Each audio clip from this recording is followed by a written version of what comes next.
God's been better than that. Let's bless the Lord all over the building. Would you give God some praise for our praise team and our worship leader? Bless God for our musicians. And then bless God for what God did over your life just this week. You don't have to go back far. Just this week, give God praise for how God has blessed you and how God has kept you just this week. Amen. And because God has done what God has done, and because God is who God is, we want to make room for God. You may be seated all over the building. I'm excited about this series that we're in for just these 3 weeks. We began on last week.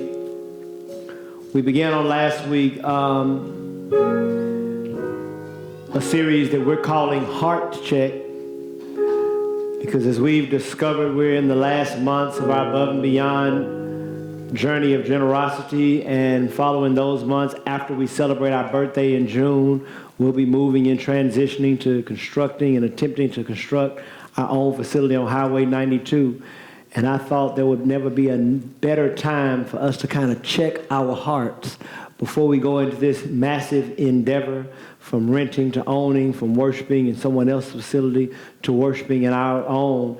It will be the first physical embodiment of our vision. It will be the first structural embodiment of our vision. So we started last week with this conversation called Heart Check, where I suggested first and foremost that revolutionary feats begin with routine acts. Revolutionary feats, revolutionary accomplishments begin with routine acts. I shared a story with you all last week about my days playing football at Morehouse, one of the highlights of my career, but how it all started in something that I had been doing since 7th grade every day. And sports gives us a phenomenal example of that principle, that revolutionary feats come from routine acts. When we think of even some of the great sports memories and sports moments in time, for those of you who are football fans, you might remember the catch back in the 80s when Dwight Clark caught a pass in the right corner of the end zone from Joe Montana, and they sealed for them a Super Bowl victory. Some of you may remember Michael Jordan's last shot as a Chicago Bull in the Utah. He was playing the Utah Jazz in Game 6, and he crossed over, and those of you hate and say he pushed off Byron Russell, and he shot right off the elbow and made that game-winning shot for his 6th NBA championship.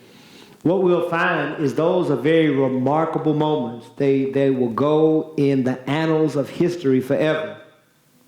But I guarantee you, for that one shot that Michael Jordan shot on that elbow, he had probably shot from the elbow for millions of times before in practice. And so that revolutionary, remarkable moment was really a result of the routine acts of practice that Michael Jordan committed himself to. And such is the case in our life. If we are going to do anything revolutionary in our own life, it is because we are committed to the routine. It is routine things that build on themselves and become revolutionary acts.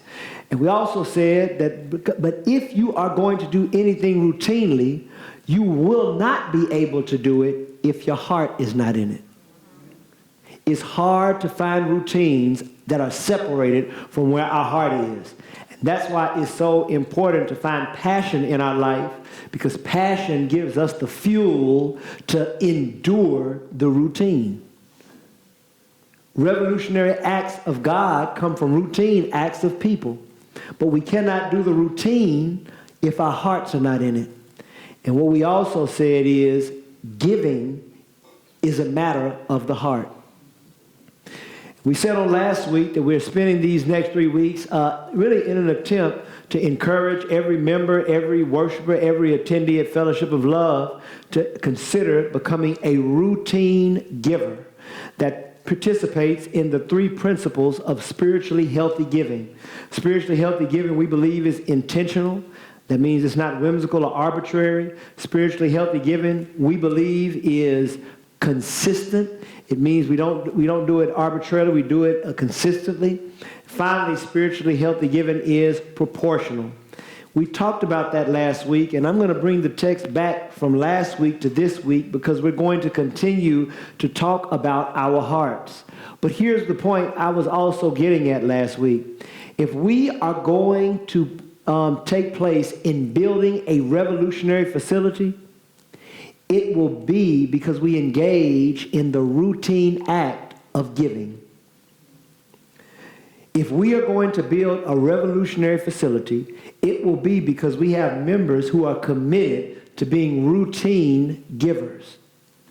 And I've tried to encourage you to consider that giving is a matter of the heart. That's important because when we don't give, most of us use the excuse that God knows my heart. In fact, really, when we don't do anything that we know we should do, then we kind of go to that God knows my heart. Implied, though, in that excuse is that somehow there is a disconnection from our heart and our finances. And on this week and last week and next week, I'm trying to encourage us to see giving differently. That giving is a part of our spiritual life. And we began that journey last week as we found a people who were some thousands of years ago who were somewhat in the exact same place that we find ourselves in 2020. The children of Israel had been commissioned by God to build a tabernacle. And as they were building, they began to get they began to be given regulations for the building. And listen for this, how it is documented. They catapulted themselves into building the first ever tabernacle of God in the history of Israel. It's found in Exodus chapter 35. Over and over again, it talks about the people and their giving. But what's more important for our purposes is over and over again, it talks about their heart. Exodus chapter 35, verse 5, it says, take from among you, oh, I know what I need to do. Let me see if this works. I forgot to put my phone on airplane mode.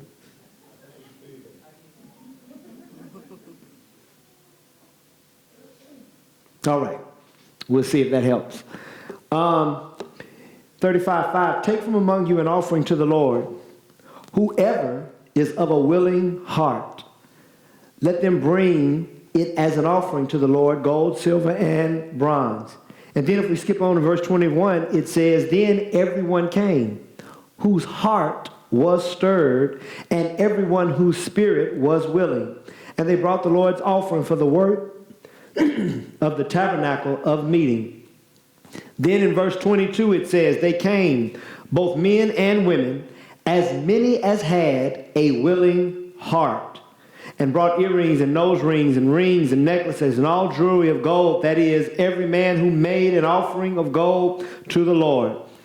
And then the section ends in verse 29. It says, the children of Israel brought a freewill offering to the Lord, all the men and women whose hearts were willing to bring material for all kinds of work, which the Lord, by the hand of Moses, had commanded to be done. Chapter 35 in Exodus begins a theme in the Bible that connects giving to heart. We can leapfrog to 2 Corinthians chapter 9 and in verse 7. Paul says, they gave as it purposed in their heart. And all I'm trying to suggest is that Scripture gives evidence that our ability and our willingness to give is a matter of our heart. And so today we pick up from that same theme, looking at our heart, and we find a real simple truth that is both true about our heart and both true about our giving. But before we get to that truth, let's just be honest. Whenever we talk about giving, we're always suspicious. Most of us, when the preacher starts talking about giving, if you ever been to a new church and they start talking about offering, you raise one eyebrow because you want to know what gimmick or game this preacher's going to use to try to get you to sign that check or go into your wallet or reach into your pocketbook. And oftentimes we're suspicious and we're cynical because we're cynical of the things that we've seen or the things that we've heard about how either A, preachers have tried to invoke people to give, or we are suspicious about what people have done with the giving. In fact, one of the things that we did when we started Fellowship of Love Church, because we too had been hurt by church, and we too stood in a cynical and suspicious position to churches, we really made it a goal in our church to make sure we as a church were more about giving than receiving. As we were trying to create the DNA of our church, one of the commitments we made was that we would not do what's called offertory appeals. And if you've been here more than one Sunday, let me back up. For those of you who are not ecclesiastical dipped in church, offertory appeals, if you've been to church, you've heard one, even if you didn't know it was an offertory appeal. Now, back in the day, some people actually put offertory appeal on the program to go ahead and acknowledge that's exactly what they were about to do. The offertory appeal is that time before the offering where the preacher gets up, usually the pastor, oftentimes the preacher, sometimes the layperson, and begins to convince you about why you ought to give. Sometimes they make it good. Sometimes they guilt you. Sometimes they scare you to death. Sometimes they tell you to hold up that envelope and talk about how this is your seed and you're going to dip it or deposit it or sow it, and then you're going to reap tenfold and da-da-da-da-da-da-da. We made a decision when we started that church that we would not do offertory appeals. In fact, what we said was we would spend more quantitative time talking about how we give as a church than begging, bartering, and asking people to give from the seats. And so we wanted to be a church that was more about giving than receiving. In fact, I was so squeamish about preaching about giving that it really took me a year or two before I preached my first sermon on giving in church. I preached it, I overcame my fear, and I'm still squeamish about it. You can ask my staff. I always get nervous about when we talk about giving. You can ask people who do the fundraising teams. I always am very aware, and I never want us to lose that fabric in us that communicates this is not a place where we're trying to gimmick and game people about money. I always want our church to feel like we are different. And one of the things that I know is if we talk about money every Sunday, that won't feel different to many people. So it took me about a year or two to preach about giving. But as I was pushed by mentors and I thought about confronting my fears, one of the reasons that I take time almost now about once a year to preach about giving is because giving is a part of our spiritual life. Giving is a part of our spirituality. It is not the only part of our spirituality. But just as it would be irresponsible for me to come up here every Sunday and never preach about worship, just as it would be irresponsible to never preach about prayer, as it would be irresponsible to never preach about serving, it would be irresponsible for me as a pastor to never preach about giving. But we're squeamish. And I'm reminded of the story that's told of a Baptist, Methodist, and Presbyterian minister who had done a revival together. They had done a combined revival where they combined the churches and they combined the offerings. And after it was over, they had the offerings and they were sitting together and they were trying to figure out how to dispense and disperse the offering from the revival. Presbyterian got up and drew a circle in the ground. Said, here's what we'll do. We'll throw the money up. Whatever lands in the circle is God's. Whatever lands out of the circle is ours. Baptist minister and Methodist minister thought on it for a little bit. The Methodist minister said, no, Reverend, I got a better idea. He said, we're going to draw that same circle. Whatever goes out of the circle is ours. Whatever goes in the circle is God's. They thought about it for a minute. The Baptist minister looked and said, you know what, preachers, I don't think y'all have faith. He said, here's what we're going to do.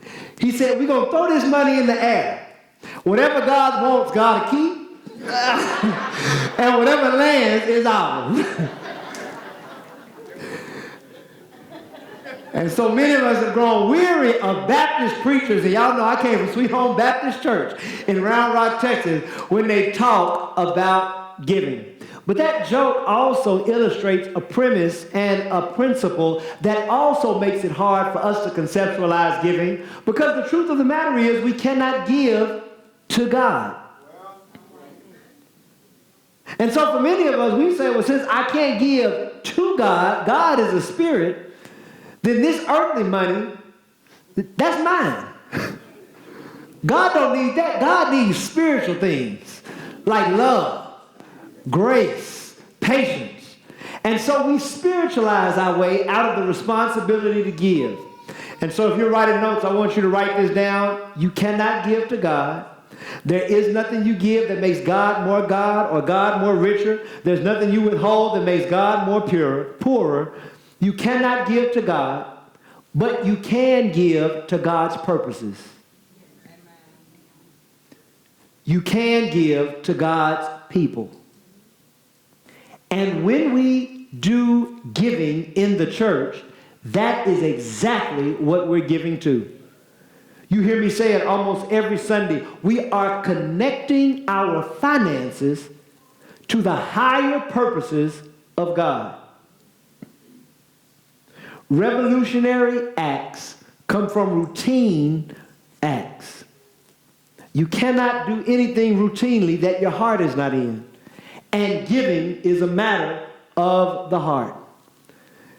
That metaphor for heart, I want us to hold us for the next 10 minutes, and I'll let you go, because that metaphor for heart is so important in how we conceptualize giving. Because what I want to push to you today is, believe it or not, giving oftentimes, or the lack thereof, many times stems from a lack of self-love and a lack of self-care. Now stay with me. I see you looking at me funny. I'm going to prove it to you if you just give me a few minutes. That giving comes from a lack of, oftentimes, our giving or not giving is connected to our level of self-care and self-love. You don't believe that? So let's first talk about our own hearts, our physical heart. One of the things we know about our physical heart is routines help our heart. I mean, ask any cardiovascular doctor, anything like that, anybody who's had heart issues or heart problems or gone to the doctor for the heart. If you've ever had any heart issues, then I guarantee you've had a doctor tell you to change your routines. Because routines help the heart. 3 routines that we know help the heart. First, our routine of our diet affects how our heart moves. The routine of our rest affects how our heart works. And the routine of our exercise. All of these things are directly connected to our heart. One of the things that amazed me as I was growing up, before I knew about how the heart worked, and before I knew about how disease worked, and before I knew about how self-care affects how diseases affect us, is I believed that hypertension, high blood pressure, diabetes, and all these things were things that directly affected us, and we had nothing that we could do about it. There was nothing we could do about it. So in fact, when I was growing older and I would hear, before I knew about medical science and exercise and things like that, I would hear about diabetes, and I would see members in our church who I heard were in the hospital because they had diabetes, people who were getting amputated because they had diabetes. And I remember growing up thinking that diabetes was this horrible, precarious, uncontrollable disease that we have no relationship to, but it only comes to kill, steal, and to destroy, and all we are merciless and hopeless and helpless to its whims. And all we could do if someone had high blood pressure or hypertension or diabetes is pray for the miraculous work of God in their life, and if not, then a foot might be cut off. That's how I grew up as a kid before I knew how these things worked. And it was amazing me. It amazed me as I grew older. I I began to hear family members get mad at other family members because they knew they had a heart problem and they weren't eating right. And it began to dawn on me as I learned more about biology and science, and now I know what you already knew, bless my slow heart. I knew that oftentimes it is a paradox that people live in, that they will know what they are doing is contrary to their health. And so what I found out about the heart, the physical heart, is the heart is one of the greatest examples of people not loving themselves. Because all of us know our heart would work better if we ate right. All of us know our heart would work better if we slept better. All of us know our heart would work better if we exercise more. But somehow, we still eat what we want to eat, sleep when we want to sleep, and don't exercise enough. Because what I've learned is it's easier to feel yourself than to love yourself. Write that down. Because many of us confuse feeling ourselves with loving ourselves. And so that's why I have family members and friends who have heart disease and hypertension and won't leave Popeyes and churches alone. I know everybody's healthy in your family, but in my family, I got people who have heart problems that won't put the liquor down. Now, that's not in your family. Y'all are too holy for that. But y'all pray for my family and my friends who know better and still won't act right. Why is that? Because feeling ourselves is easier than loving ourselves. Feeling ourselves happens in the emotional arena. Loving ourselves happens in the action arena. And there are people, not in here, who have heart issues primarily because they don't love themselves. There are some of us who won't eat right, won't exercise more, and won't be careful about our sleep. Not because we don't feel ourselves, but because we've not learned to love ourselves. And so how we treat our heart is connected to how we love ourselves. I'm just talking about self-care. I'm talking about self-love. Routines help our heart. And even before we talk about giving, can we pause right there? Because maybe somebody needed that today. That you needed to go beyond feeling yourself and move to loving yourself. Loving yourself enough to engage in the routines that will help you live better. Loving yourself enough to engage in the routines that will help you live longer. And what is true about our physical heart is true about our spiritual heart. The first truth is routines help our heart. Just like routines help our physical heart, routines help our spiritual heart. If you want your spiritual heart to be in shape, you've got to engage in certain routines. Routines like worship, routines like service, routines like prayer, and I want to suggest routines like giving. The difficulty with routines is the difficulty of discipline. And the difficulty of discipline is the difficulty in saying no. That's what I learned as a parent. As I'm continuing to learn and to try to do my best as I parent Bryce, one of the things that I found, and this may not be any mystery to any of you, I don't do bad sentencing and exacting discipline on Bryce's life. I do bad executing.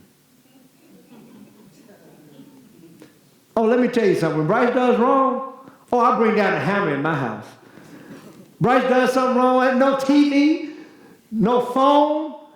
Matter of fact, I've gotten so much because sometimes Bryce can play with himself and if like the TV and phone don't bother him, I got to go where it hurts. I ground him from food choices. Like if you get hungry, you ground him from asking where to go eat. All you can do is tell me where you want to eat and I'm choosing. And if you want McDonald's, I'm going to make sure you get Crystals.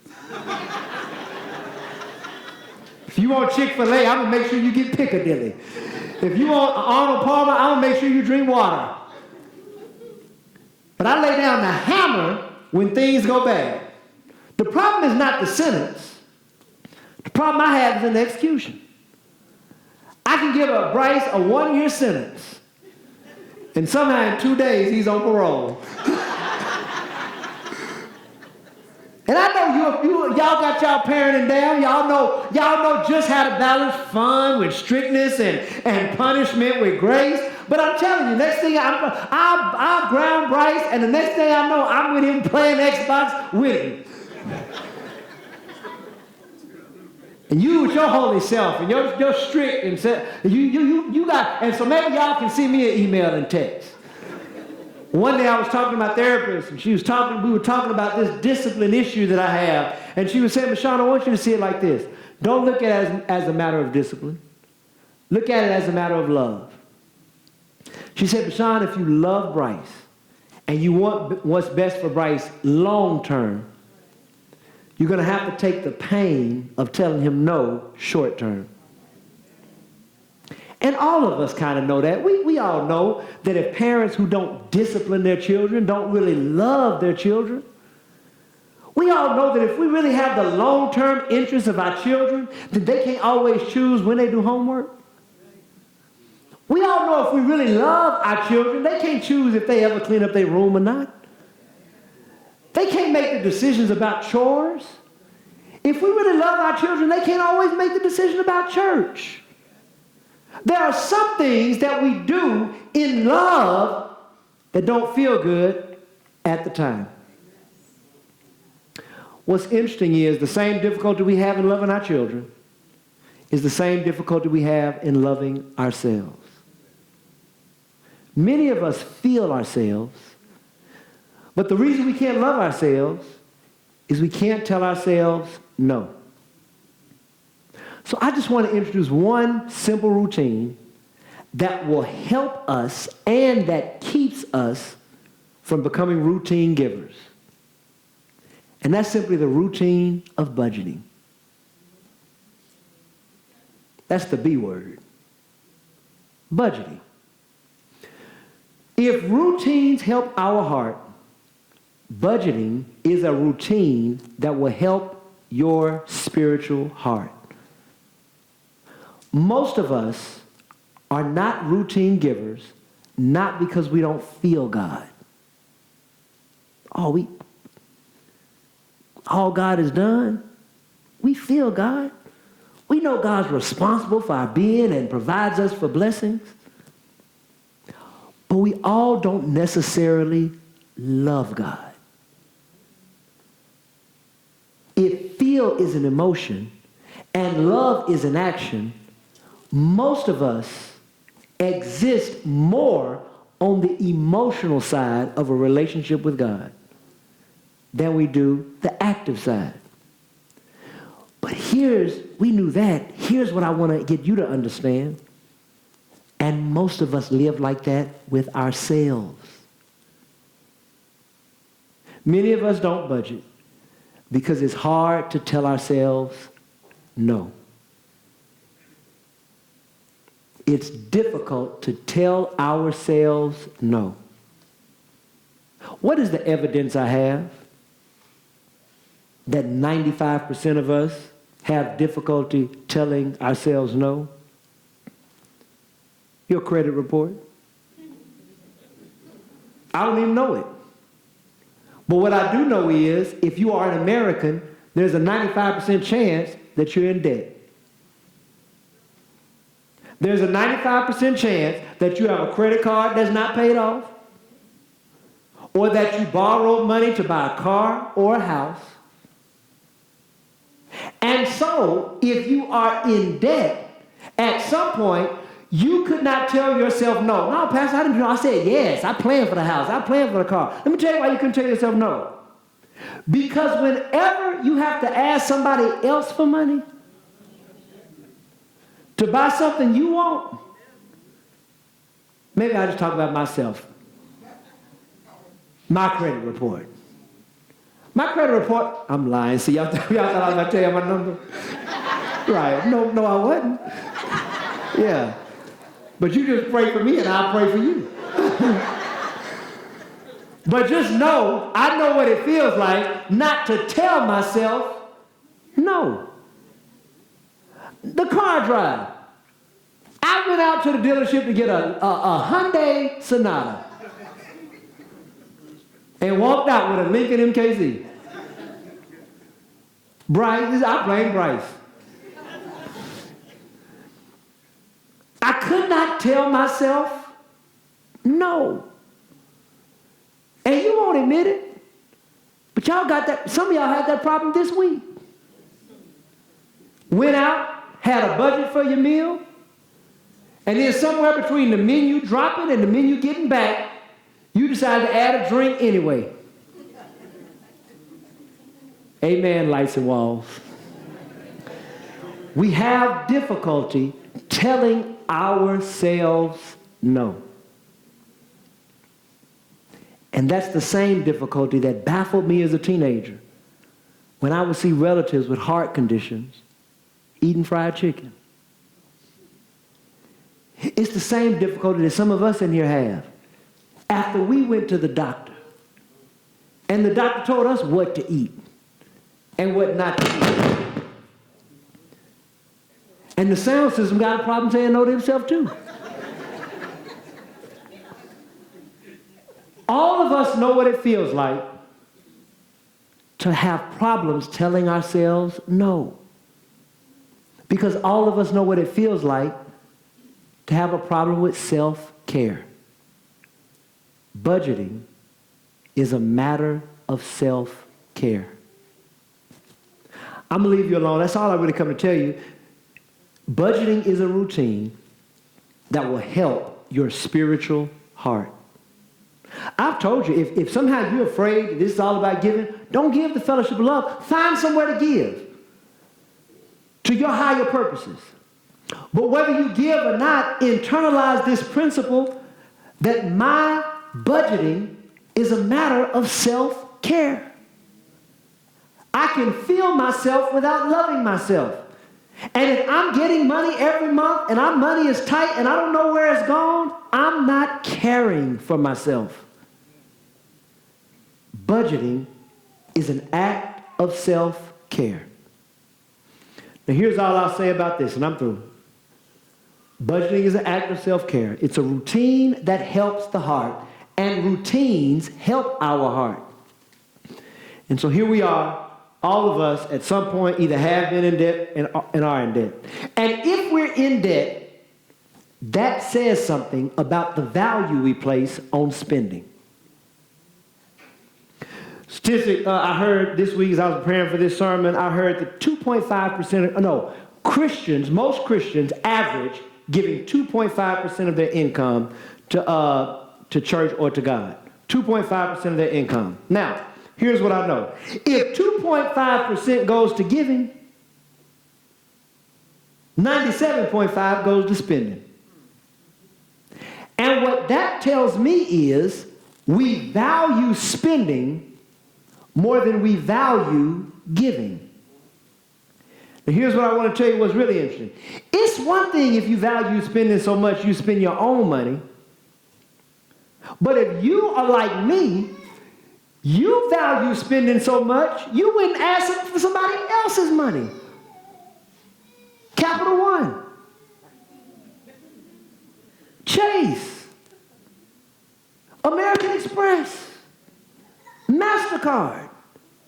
You valued spending so much that you went and asked someone, gave them your Social Security number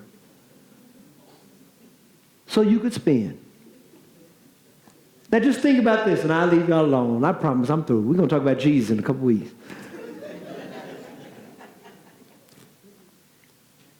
If spending means enough for you to borrow, giving ought to mean enough for you to budget. If spending means enough for you and means enough to you for you to ask for someone else to give you their money, giving to the purposes of God ought to mean enough to you for you to budget your own money. I'm talking about having a heart check. And I'm saying that routines help our heart. And giving starts with our heart. But giving also strengthens our heart. And one of the reasons we don't give is because we have not learned to tell ourselves no. And we've not learned the act of self-care called budget. And that's how I ended the very place I began. Many of us don't give because we don't love ourselves. Many of us don't give because we don't care about ourselves. And the reason that didn't seem right to you when I said it at first is because you were mistaking filling yourself with loving yourself. If you love yourself, learn to tell yourself no. If you love yourself, learn to participate and practice the routines that will help your heart, physical heart and spiritual heart. And I'm praying that I am speaking to a generation of people who will begin and who will walk out of the door today wanting to love themselves better. God, today we love you and we honor you. We take this challenge, God, to love ourselves better. And we're grateful that you've reminded us on today, God, about the things that help our heart. Today, God, I confess that sometimes I've been caught up in filling myself but not loving myself. And so today, God, I confess that there are routines that I can put in my life that will be better for my physical heart and my spiritual heart. God, as we are moving as a church to check our hearts, I'm praying that you would convict someone on today to become a routine giver. To become a routine giver, God, because your purposes are worthy. To become a routine giver as an act to strengthen our spiritual heart. And God, I pray that you would give someone the discipline to budget. God, I'm praying that someone will go home this afternoon and sit down with their family and pull out a calculator and a pad and say, we're not going to live in this house arbitrarily and whimsically with our money anymore. We're going to decide what we're going to say yes to, and we're going to decide what we're going to say no to. And we're going to care about ourselves enough to exercise routines that will strengthen us. That's my prayer, God. That you would give us the discipline. That you would give us the ability to say no so that we might be more generous.